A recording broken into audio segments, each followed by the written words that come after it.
নমস্কার, আপনি দেখছেন এবিপি আনন্দ আর আপনার সঙ্গে আমি সুমন। প্রবাসে পুজোর এই পর্বে আপনাদের সবাইকে স্বাগত। আমার চতুর্দিকে এই মুহূর্তে তাপমাত্রা হিমাঙ্কেরও নিচে। আমরা এই মুহূর্তে জুরিকের সর্বোচ্চ বিন্দুতে। কলকাতায় বৃষ্টি, উড়িষ্যাতে ঘূর্ণিঝড়, আর এই মুহূর্তে সুইজারল্যান্ডের আকাশের মুখ ভার। যদিও পূর্বাভাস বলছে বিকেলের দিকে আজকে রোদ উঠলেও উঠতে পারে, কিন্তু সব মিলিয়ে কলকাতায় যে মন খারাপের বৃষ্টি, উড়িষ্যা নিয়ে আশঙ্কা, তা যেন এই সুইজারল্যান্ডের জুরিকের আকাশকেও স্পর্শ করেছে। এখানকার বাঙালিরা প্রার্থনা করছেন যেন ঘূর্ণিঝড়ের পূর্বাভাস এবং আশঙ্কাই থাকে, কোনো বড় বিপর্যয় না ঘটে। এখানে বলে রাখা ভালো, জুরিকের এই পূজা কমিটির সদস্যরা উত্তরাখণ্ডের বিপর্যয়ে প্রচুর অর্থ সংগ্রহ করে বাঙালিদের তরফ থেকে ভারতবর্ষে পাঠিয়েছিলেন।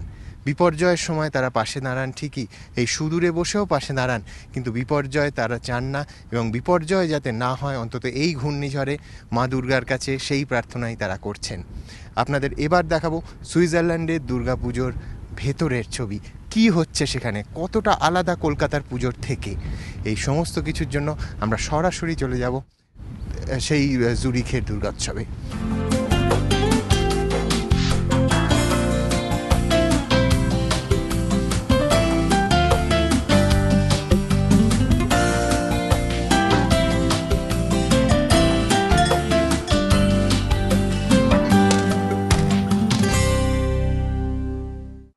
কজন বাঙালি জানে বলুন তো যে সুইজারল্যান্ডের রীতিমতো শুধু ঘটা করে নয়, নিয়ম নিঘণ্ট মেনে দুর্গাপুজো হয়। শুধু তাই নয়, 1 বছর নয় 10 বছরে পা দিল সুইজারল্যান্ডের জুরিকের এই দুর্গাপুজো। এতটাই লোক সমাগম হয়, এবং বাঙালি শুধু নয়, ভারতীয় পরিবার এত প্রচুর মানুষ এই দুর্গাপুজোয় সমবেত হন।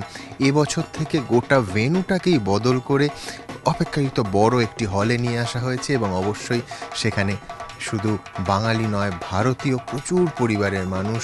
সন্ধে হতে না হতে মানুষের যাকে বলে ঢল নেমেছে, এবং সেই ঢল, সংখ্যার বিচারে হয়তো কলকাতার রাস্তা থেকে কম, কিন্তু সুইজারল্যান্ডের বিচারে যথেষ্ট বেশি। আমরা এখন সেই দুর্গাপুজোতে এসেছি, সার্বজনীন দুর্গাপুজো দেখতে পাচ্ছেন। সব থেকে বড় কথা, এখানে পাট এবং একটা বিশেষ ধরনের মাদুরের কাজ করা হয়েছে, যেটা কিন্তু কলকাতার থিমের পুজোর সঙ্গে পাল্লা দিতে পারে।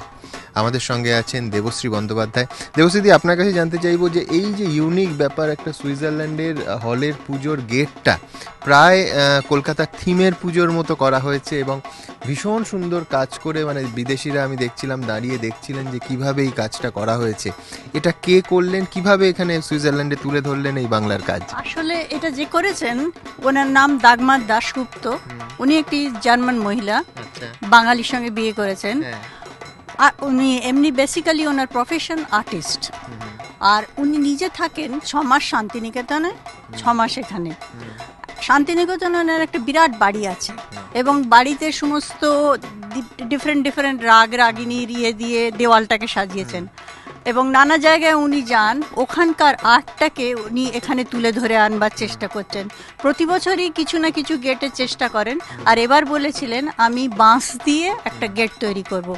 এটার পেছনে উনি প্রচুর খেটেছেন, শুধু দুদিনে নয়, উনি আগে থাকতে তৈরি করেছেন, করে আমাকে ফোন করে বলতেন যে দেখো এটা এত চড়া হবে, এত বড় হবে, আমার লোক চাই। একলাই মহিলা, কিন্তু প্রচণ্ড ভাবে করে যান।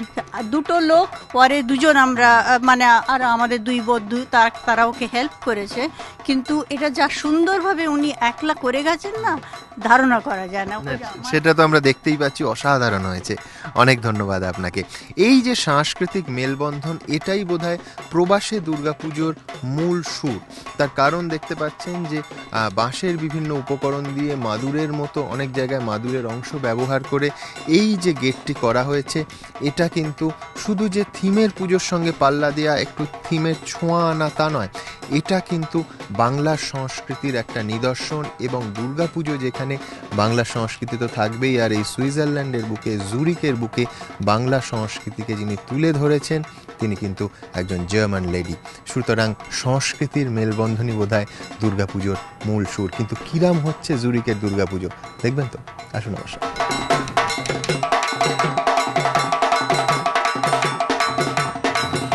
বাইরে হাড় কাঁপানো ঠান্ডা, কিন্তু ভেতরে হলের মধ্যে শীতাতপ নিয়ন্ত্রিত, কিন্তু এই যে উষ্ণতা এটা নেহাত যান্ত্রিক উষ্ণতা নয়, এই উষ্ণতা আন্তরিকতার, এই উষ্ণতা পুজোর, এই উষ্ণতা সম্পর্কের। আর সেই সম্পর্কের উষ্ণতা আছে বলেই দেখতে দেখতে 10 বছর পার করে দিল জুরিকের এই দুর্গাপুজো। এখানে খাবার স্টল আছে এবং বিশ্বাস করুন খানিকক্ষণ আগে আমি নিজে টেস্ট করেছি, একেবারে কলকাতা স্ট্রিট ফুড, ফুচকা উঠে এসেছে প্রায় কলকাতারই স্বাদে। এছাড়া মালপোয়া আছে, সিঙাড়া আছে, 100% বিশুদ্ধ বাঙালি খাবার আছে এখানকার ফুড স্টলে। কী কী আছে দেখুন।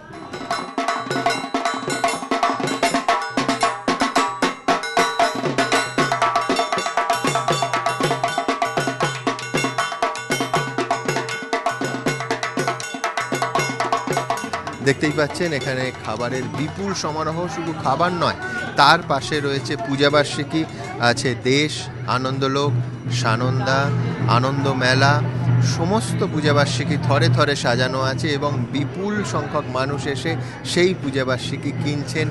বাংলা পড়া, বাংলা হরফ, বাংলা অক্ষর পড়ার স্বাদটা এই দুর্গাপুজোর মণ্ডপ থেকেই আয়োজকরা তুলে দিচ্ছেন প্রবাসী বাঙালিদের হাতে। আসুন এই নিয়ে কথা বলি।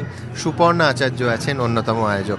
আপনার কাছে প্রথমে যেটা জানতে চাইবো সেটা হচ্ছে কলকাতা স্ট্রিট ফুড, একেবারে ফুচকা, মালপোয়া এগুলো উঠে এসেছে, তো এখানে উপকরণ কোথায় পেলেন, কিভাবে বানালেন? এই মানে আমি খানিকক্ষণ আগে টেস্ট করেছি, বিশ্বাস করুন ভালো শুধু নয়, কলকাতার টেস্টটা কি করে আনলেন?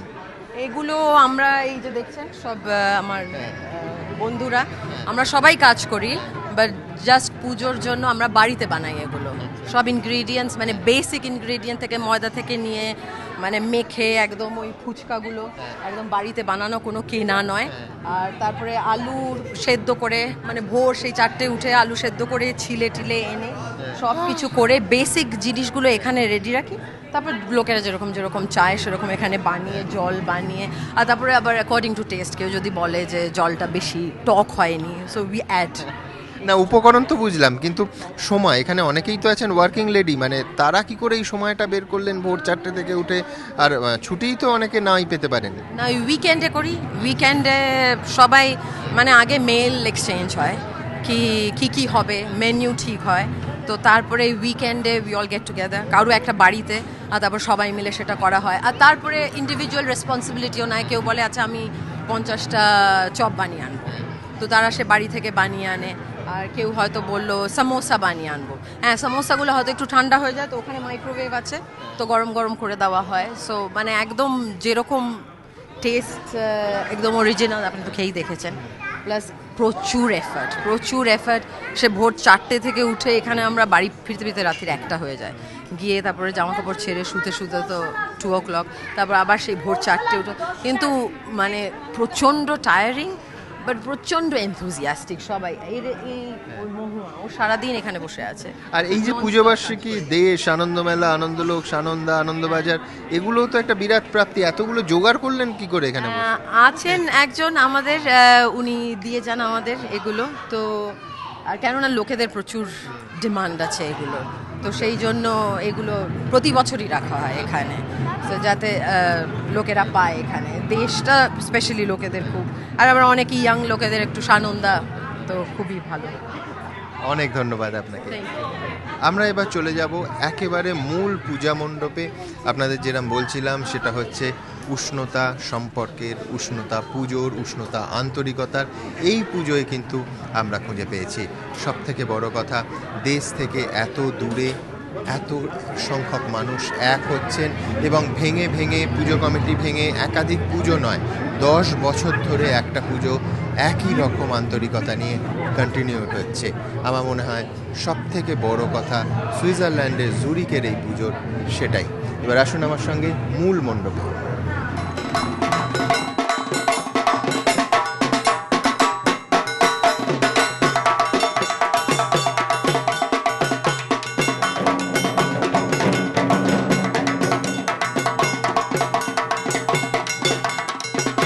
পুজোর বহু উপকরণ আসে কলকাতা থেকে, কিন্তু যিনি পুজো করবেন সেই পুরোহিত মশাই এসেছেন সিঁথি থেকে, জয়দেব ভট্টাচার্য। কথা বলে নেব তার সঙ্গে।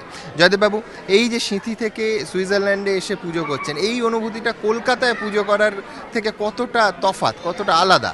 আসল ব্যাপারটা হচ্ছে আমি তো বহু বছর ধরে পুজো করি। আমি শুনছিলাম আপনি 16 বছর বয়স থেকে পুজো করছেন। হ্যাঁ, 16 বছর বয়স থেকে আমি পুজো করি। তারপরে আমি বহু বছর কলকাতায় পুজো করেছি। তারপর আমি প্রথম জার্মানের ফ্র্যাঙ্কফুর্টে আমি পুজো করতে আসি। তা জার্মানের ফ্র্যাঙ্কফুর্টে এক পুরোহিত ভদ্রলোক, তার একটু অসুবিধা হয়ে যেতে ওরা আমাকে ওখান থেকে নিয়ে আসে।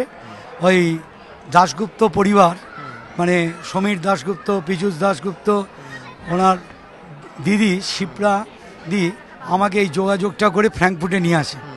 তার পরের বছর তখন এদের পুজোটা শুরু হয় এবং তখন 2004 শুরু হয়। তখন আমি সে বছরটা আসতে পারিনি।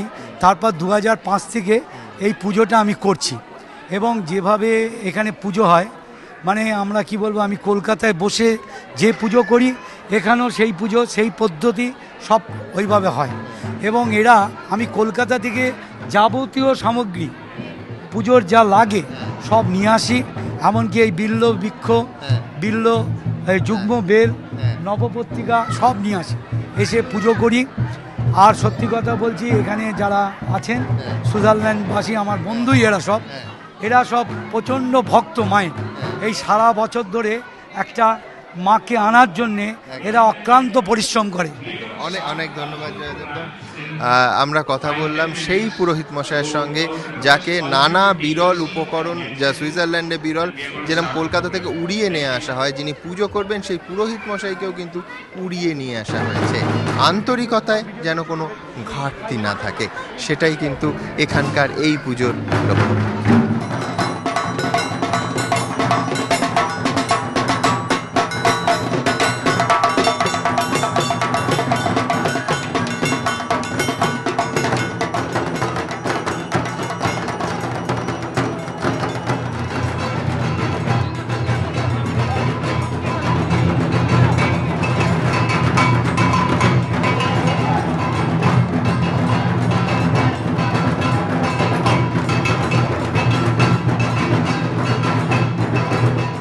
পাঁচের দশকে প্রথম এক ঝাঁক বাঙালি যুবক সুইজারল্যান্ডে আসেন মূলত ব্যাংকিং সেক্টরের চাকরি নিয়ে। তারপর 9-এর দশকে আরও এক ঝাঁক এইভাবে সুইজারল্যান্ডে, বিশেষ করে এই জুরিকে প্রজন্মের পর প্রজন্ম বাঙালি যুবকরা এসেছেন, এখানে প্রতিষ্ঠিত করেছেন, কেউ থেকে গেছেন, কেউ দেশে ফিরে গেছেন। সেই জন্য জুরিকের এই পুজোয় এক প্রজন্ম নয়, পর পর একাধিক প্রজন্মের মানুষ যুক্ত হয়েছেন নিজেদের ইচ্ছে। আমরা কথা বলবো অনিন্দ্র মুখোপাধ্যায়ের সঙ্গে, তরুণ প্রজন্মের যুবক, শিবপুরের থেকে পাশ করেছেন, এখানে এখন প্রতিষ্ঠিত এবং এই পুজোর সঙ্গে একেবারে ওতপ্রোতভাবে যুক্ত। অনিন্দ্র, প্রথমেই যেটা জানতে চাইবো সেটা হচ্ছে এই যে জেনারেশন গ্যাপ অন্তত পুজোয় নেই, একটার পর একটা জেনারেশন, যেমন 50s থেকে শুরু হয়েছে বাঙালি যুবকদের আসা, তারা প্রতিষ্ঠিত হয়েছেন, পুজোর সঙ্গে যুক্ত হয়েছে। গত 10 বছর ধরে এই বিভিন্ন প্রজন্মের মানুষের পুজোর সঙ্গে যুক্ত হওয়াটা তুমি কিভাবে দেখছো? তো তোমার প্রজন্মের যুক্ত হয়েছে, তোমার পরের যারা প্রজন্ম তোমার পাশে দাঁড়িয়ে আছে, কচি কাঁচা সবাই পুজোর সঙ্গে যুক্ত হচ্ছে, অন্তত জেনারেশন গ্যাপ পুজোর চোখে পড়ছে না। না, আসলে যেটা মুশকিল, কিংবা যেটা আমাদের কিছু নেই, এখানে পুজোটাই আছে। তো এই কটা 200টা 250টার মতো বাঙালি ফ্যামিলি আমরা অপেক্ষা করে থাকি, ফলে জেনারেশন গ্রুপস সব কিচ্ছু থাকে না। এই কয়েকটা দিন সব ভুলে সবাই মিলে আনন্দ করি। কিন্তু ধরো টেস্ট, লাইফস্টাইল, এইগুলো তো জেনারেশনে পাল্টে যায়। পুজো নিয়েও তো মতবিরোধ হতে পারে। আমরা দেখি বহু জায়গায় পুজো কমিটি ভেঙে যায়, একটা পুজো থেকে ভেঙে ছোট ছোট 3-4টে পুজোর জন্ম হয়। বিভিন্ন প্রজন্মের মানুষের কীভাবে পুজো করা উচিত সেটা নিয়ে, মূল ব্যাপারটা নিয়ে মতবিরোধ হয়, সেইটা এখানে হয় না। এবং 1 দশক এইভাবে পার করে চললে কী করে? আর তো কোনো নতুন পুজোর জন্ম হলো না এই পুজো ভেঙে। বাঙালি তো কলহপ্রিয় জাতি, এটা তুমি মানবে না? আসলে কি বলো তো, আমাদের প্রচণ্ড ডিফারেন্সেস হয়, ঝগড়াঝাটি হয়, কিন্তু ওই আবার বললাম না, এত কম লোক যে ঝগড়াঝাটি হলেও গিয়ে বাড়িতে গিয়ে আড্ডা মেরে খাবার দাবার খেয়ে আবার সব মিটে যায়। আবার ডিফারেন্সেস থাকে, মানে এখনও আছে, এরকম নয়। কিন্তু দেখো, ভেঙে দেওয়া তো সহজ, গড়তে প্রচুর সময় লাগে।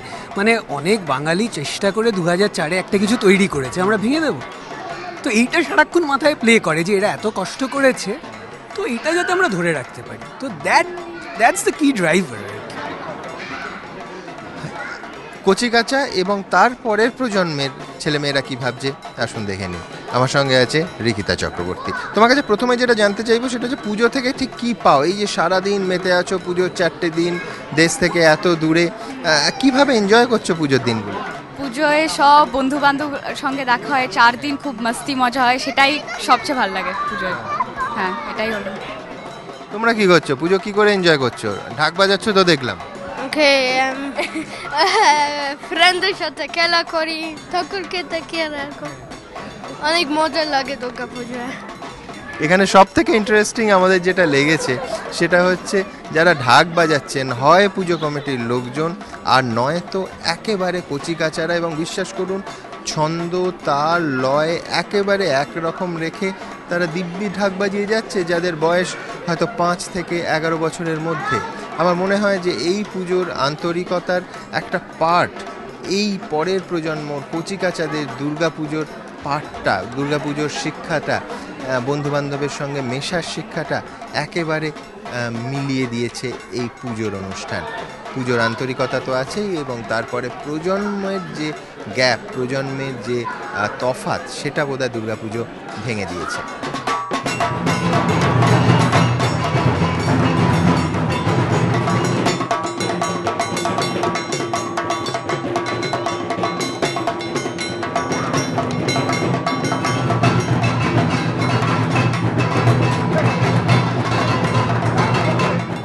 জানেন, যেদিকে তাকাবেন সেদিকেই একেবারে পিকচার পারফেক্ট, পিকচার পোস্টকার্ডের মতো সুন্দর সুইজারল্যান্ড। আর এখন গাছে গাছে অটম কালার আসতে শুরু করেছে, যার ফলে সুইজারল্যান্ড আরও বর্ণময়, আরও রঙিন। বারবার আপনার যশ চোপড়ার মুভির কথা মনে পড়বে। আর আপনাকে এখানে একটা তথ্য জানিয়ে রাখবো, প্রতি বছর ইউরোপবাসীদের মধ্যে একটা সমীক্ষা হয় বেশ বড় স্কেলে, এবং সেই সমীক্ষায় মানুষ জানান ইউরোপের কোন শহরে থাকতে সব থেকে তাদের ভালো লাগে, অর্থাৎ জীবনযাপনের ক্ষেত্রে ইউরোপের কোন শহরে সুযোগ সুবিধে একেবারে শীর্ষে। আর এই তালিকায় একবার নয়, পরপর 3 বছর জুরিকের নাম এসেছে, অর্থাৎ জুরিকের মানুষজন মোটের ওপর সুখে আছেন। আর এই জুরিকের যারা বাঙালি, তাদের সুখের মাত্রা প্রতি বছর বাড়িয়ে দেয়, অন্তত গত 1 দশক ধরে, 10 বছর ধরে বাড়িয়ে দিচ্ছে দুর্গাপুজো। সেই দুর্গাপুজোর সময় এখানকার বাঙালিরা আনন্দে মাতোয়ারা হয়েছেন, যেমন মাতোয়ারা হয়েছেন সিঙ্গাপুরের বাঙালিরা। কিরকম দেখাবো। নমো আত্মতত্ত্বায় নমো, নমো নমো নমঃ।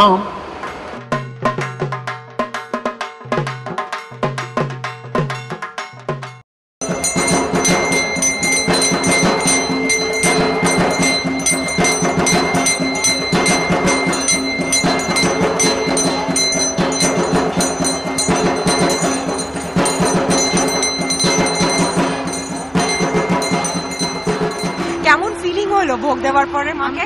আমাদের প্রত্যেক বছর আমরা ভোগ দিই মাকে, আমাদের ভীষণ আনন্দ করে ভোগ দিই মাকে, আমাদের মন প্রাণ থেকে ঠাকুরকে ডাকি সারা বছর, প্রত্যেক বছর যেন আমরা এমনি করেই সবাই ঠাকুরকে ভোগ দিতে পারি। নবমীর ভোগ যারা রান্না করবেন তার মধ্যে একজন আমার সঙ্গে রয়েছেন, তাকে জিজ্ঞেস করব যে কালকের কি প্ল্যান আছে ভোগের জন্য। আজকে তো ভোগ দেখলাম যে খুবই সুন্দর হয়েছে, দেওয়া প্ল্যানিং কি? হ্যাঁ, মানে টেস্ট না করে খাবার বানানোর অভ্যেস নেই, তো সেটা একটা টেনশন থেকে যায় সবসময়। এটা তো উইকেন্ড চলছে, তো উইকেন্ডে কতক্ষণ আজকে প্যান্ডালে থাকার প্ল্যান আছে? ঘুরে আসবো, আবার থাকবো অনেকক্ষণ।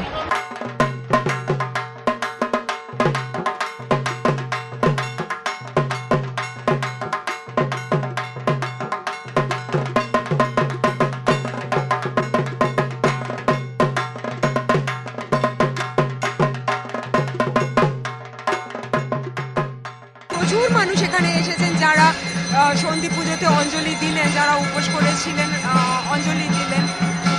এরপরে এই আরতি হয়ে যাবার পরে ধুনুচি নাচ হবে, দেবীর বন্দনা হবে।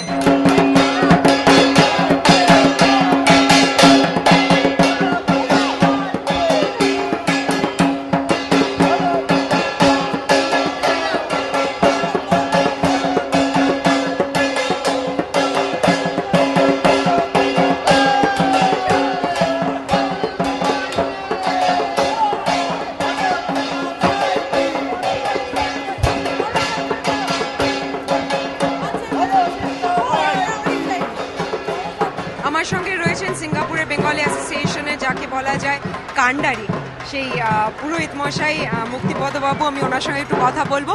কেমন, প্রথমে বলুন কেমন লাগছে এখানে সিঙ্গাপুরে এসে?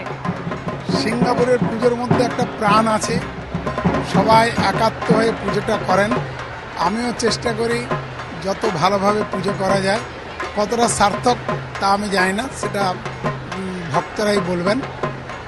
আপনি তো দিল্লিতে থাকেন, দিল্লির থেকে আসেন সিঙ্গাপুরে পুজো করতে, তো আপনি মিস করেন না ওখানকার দুর্গা পুজো? ওটা তো আমার নিজস্ব পুজোই, ওটা তো আমি খুব মিস করি, কিন্তু আসি তাও একটা মনের আনন্দের জন্য চলে আসি। আজকে কি প্ল্যান আছে? আজকে অ্যাকচুয়ালি ফ্যাশন শো আছে আমাদের, নতুন একটা ইভেন্ট, তো সেটাতে আমাদের পার্টিসিপেট করতে হবে, তো সেজন্য এত সেজেগুজে আসা। এবার পুজো কেমন কাটছে? দারুণ, ঠাকুরের কাজ, মায়ের কাজ, মন ভরে যাচ্ছে। পুজোতে এবার তো বৃষ্টি হচ্ছে, আমি দেখলাম যে আগের বার তো খালি ষষ্ঠীতে বৃষ্টি হয়েছিল, এবার তো প্রত্যেক দিনই বৃষ্টিতে চলে এসেছে। হ্যাঁ, প্রত্যেক দিনই বৃষ্টি হচ্ছে, তো তাতে কাজে কোনো অসুবিধা হচ্ছে না? না, আমাদের শুধু 2-1বার পাওয়ার ট্রিপ হয়েছে কিছুক্ষণের জন্য, কিন্তু সময় সময় ওটা ঠিক হয়ে গেছে। পুজোর জন্য এখানে মানে বৃষ্টির জন্য খুব একটা কোনো অসুবিধা হচ্ছে না, কমিউনিকেশন খুব ভালো। বেলগাছ থেকে শুরু করে নবপত্রিকা স্নান এগুলো খুবই ভালোভাবে করা গেছে, তার কারণ আপনারা সবাই একযোগে কাজ করেছেন, তো এইগুলো এখানে পেতে অসুবিধা হয় না? না, এখানে সমস্ত পাওয়া যায়, সমস্ত বেলপাতা, তুলসী পাতা, যত রকমের শাক হয় যেগুলো কলকাতাতে ভাবতে পারি আমরা, গঙ্গা জল, সমস্ত পাওয়া যায় এখানে, কোনো রকম কোনো অসুবিধা হয় না। কারোরই উৎসাহে কোথাও কোনো কমতি নেই। ক্যামেরায় প্রবীরের সঙ্গে মৌমিতা তরফদার, এবিপি আনন্দ, সিঙ্গাপুর।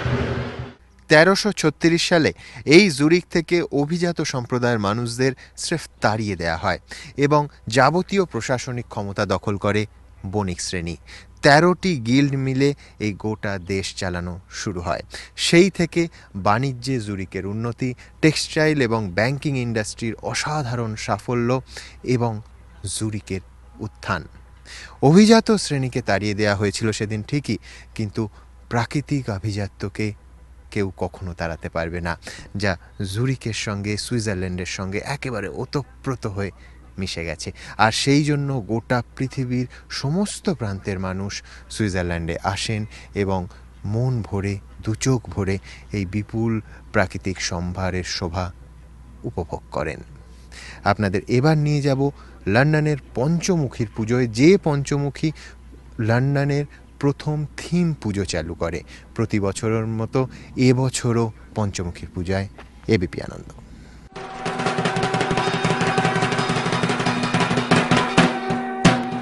আমরা এখন এসে পৌঁছেছি লন্ডনের হ্যারো আর্ট সেন্টারে। প্রত্যেক বছরের মতো এবারেও এখানে দুর্গাপুজো উদযাপিত হচ্ছে। এই পুজো এবার 8 বছরে পা দিল। এই পুজোর আয়োজন করে পঞ্চমুখী।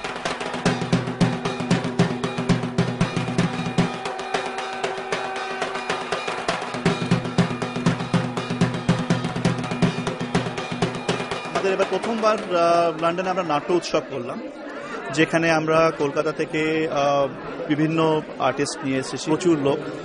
তো মানে আজকে বিকেলেও ডিফারেন্ট কালচারাল প্রোগ্রামস আছে, তো আজকেও প্রচুর লোক এক্সপেক্ট করছি আমরা।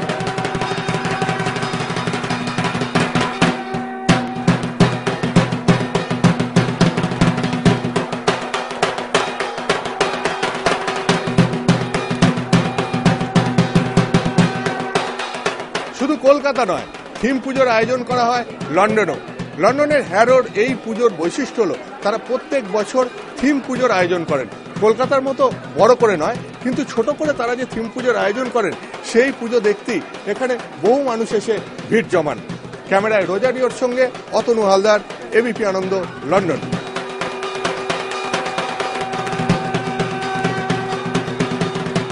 প্রথম বিশ্বযুদ্ধের সময় থেকে এই জুরিকেই থাকতেন জেমস জয়েস। এখানে বসেই লেখেন ইউলিসিস। আর কেন এই জুরিককে জেমস জয়েস শান্তির নীড় হিসেবে বেছে নিয়েছিলেন, অন্তত জুরিকে এসে তা পরিষ্কার বোঝা যায়। চতুর্দিকে শান্ত আবহাওয়া, আর যেদিকে চোখ মেলে তাকাবেন সেদিকেই প্রকৃতি বসে আছে উদার সৌন্দর্য নিয়ে। এই অপার সৌন্দর্যের মাঝে সত্যি সত্যি নিজেকে হারিয়ে ফেলবেন, যেমন হারিয়ে ফেলেছেন স্লাওয়ের বাঙালিরা দুর্গাপুজোর আনন্দের মাঝে। আপনাদের নিয়ে যাব ব্রিটেনের স্লাওয়ে, যেখানে প্রতি বছর ধুমধাম করে দুর্গাপুজো হচ্ছে।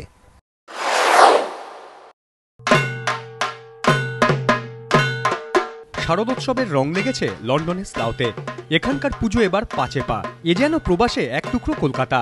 লন্ডনের অন্যান্য পুজোগুলো হল ভাড়া করে হলেও স্লাউয়ের পুজো কিন্তু মাঠের মধ্যে রীতিমতো প্যান্ডেল তৈরি করে। আমরা এখন রয়েছি লন্ডনের স্লাউতে। এই স্লাউয়ের পুজোর বৈশিষ্ট্য হচ্ছে এখানে মাঠের মধ্যে রীতিমতো প্যান্ডেল করে পুজো হয়। নিয়ম মেনে পুজো, পাঠ, উপাচার, মানুষের ঢল, প্রবাসী বাঙালিদের ভিড়, আসেন বিদেশিরাও, আত্মীয় পরিজন, বন্ধু বান্ধব। পুজোর কটা দিন আনন্দ আর উৎসবে মেতে ওঠেন সবাই। সবাই লোক প্ল্যানিং করে, ছুটি নেই, কাজ থেকে ছুটি নিয়ে অনেক আগে থেকেই চলতে থাকে আমাদের এই প্ল্যানিং। এই তো শেষ হবে, আবার শুরু হয়ে যাবে আরেকবারের প্ল্যানিং। এক তো আমরা পুরো 5 দিন ষষ্ঠী থেকে দশমী পুজো করি। সেকেন্ড, আমাদের নিজেদের খাওয়া দাওয়া দুপুরে এবং রাত্রিবেলা যত অতিথি আসে সবাইকে খাইয়ে আমরা ভোগ খাইয়ে পাঠাই। রোজ বিকেলে কালচারাল প্রোগ্রাম থাকে। বিশেষত্ব হলো গিয়ে যেমনি ঝালমুড়ি সার্ভ করা হচ্ছে, পান বিক্রি করছে মাসিমারা, এতে করে ওই দেশের ফিলটা পুরো পুজোতে বেরিয়ে আসে। বাঙালির পুজো, আর তাতে পেট পুজো হবে না তা কি হয়? আপনি যদি সকালে আসতেন তো ইউ উড হ্যাভ সিন যে আমরা সবাই মিলে কিরকম সবজি কাটি। একটা পুরো পিকনিক অ্যাটমসফিয়ার হয়ে যায়, সবাই মিলে সবজি কাটছে। আজকে মেনু হচ্ছে আমাদের চিলি পনির, আমরা সেটা নাম দিয়েছি লঙ্কা পনিরের কেলেঙ্কারি। লঙ্কা পনিরের কেলেঙ্কারি। তারপর আছে আমাদের মিষ্টি কুমড়ের ছক্কা, সঙ্গে আছে ডাল মাখনি, আপেলের আল্লাদি, সেটা আপেল চাটনি বেসিক্যালি, আর সাদা ভাত, এন্ড অঞ্জিন বরফি। সুদূর প্রবাসে বাবা মায়ের সঙ্গে উৎসবে সামিল ছোটরাও।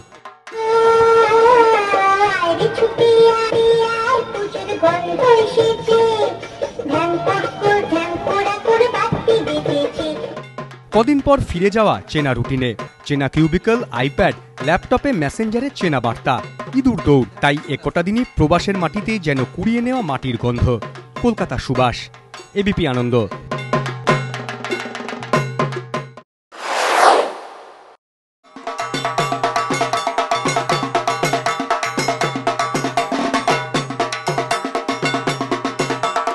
বহু মানুষ আসছেন, বাইরেও বহু মানুষ লাইন দিয়ে দাঁড়িয়ে রয়েছেন। আজকে সারাদিনই এরকম চলবে? আজকে সন্ধ্যেবেলা আশা করছি 7000 ক্রস করবে, কিন্তু আমাদের মানে যে ব্যবস্থাপনা সেটার মধ্যে রাখতে হয় যে এত লোককে ঢোকানো এবং বার করার মধ্যে একটা বিশাল মানে আমাদের দায়িত্ব এসে যায়, যেটা হচ্ছে হেলথ অ্যান্ড সেফটি।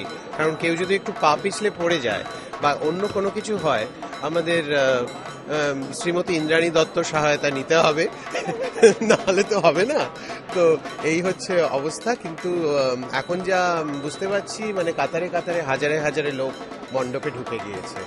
আমাদের সঙ্গে ইন্দ্রাণী দত্ত রয়েছেন, তিনি এখানেই থাকেন, প্রবাসী বাঙালি, পেশায় ব্যারিস্টার। এছাড়াও তার একটা পরিচয় আছে, তিনি একজন নৃত্যশিল্পীও। তো ইন্দ্রাণী, যেটা জানতে চাইবো আপনার কাছে যে আপনি নিজে কিভাবে এখানে পুজোটা উপভোগ করছেন? প্রথম দিন থেকে আমাদের এখানে ষষ্ঠী দিনকে আমরা মহালয়া পালন করলাম এবং সেই দিন থেকেই আমার পুজো স্পিরিটটা চলে এসছে। কোনো মতে সকালবেলা কাজে গেছি, কাজ শেষ করে কোনো মতে ট্যাক্সিতে ঢুকেছি, এখানে চলে এলাম। তারপরে সব বান্ধবীদের সাথে মা দুর্গার কাছেই আমরা ডান্স করলাম পুরো মহালয়া, এবং যা ফিলিং ওটা সেটার আর কোনো কম্প্যারিজন নেই। এবং 2 বছর আগে আমি কলকাতায়ও পুরো পুজো উপভোগ করেছি, আর এবার মনে হচ্ছিল যে মনে হয় হয়তো কলকাতায় যাওয়া উচিত ছিল, কিন্তু না, এখানে এত মজা করেছি আমরা যে আমরা কিছু মিস করছি না। কলকাতার পুজো তুমি দেখেছো দীর্ঘদিন, তারপর এখানকার পুজো দেখছো, কোনো তফাৎ খুঁজে পাচ্ছ? আমার বিয়ে হয়েছে দীর্ঘ 8 বছর, একেবারেই কলকাতার বাঙালি। তবে 8 বছর ধরে এখানে থেকে আমি বলবো যে এটাই আমার কাছে এখন ম্যাডিক স্কোয়ার, এটাই আমার কাছে এখন বালিগঞ্জ কালচারাল। এখানকার যারা নাগরিক, যারা ব্রিটিশ, তাদের মধ্যেও কি এই পুজোকে ঘিরে উৎসাহ দেখা যায়? নিশ্চয়ই, আমি এখানে ব্রিটিশ বর্ন এবং আমি ইনফ্যাক্ট আমার যে হাসপাতালে জন্ম সেটা এখান থেকে 2 মাইল দূর। সেই জন্য আমি যতটা বাঙালি ততটা ব্রিটিশ, এবং কোথায় একটা শুরু হয় কোথায় আরেকটা শেষ হয় সেটা আমার নিজেই বলা খুব মুশকিল। কিন্তু বাঙালিদের একটা স্পেশালিটি হচ্ছে যে আমরা পৃথিবীতে যেখানেই থাকি না কেন নিজেদের যে আইডেন্টিটি সেটা তো বজায় রাখবই, এবং যেখানে রয়েছি সেই জিনিসটা, সুন্দর জিনিসটাও আমরা নিতে চেষ্টা করব।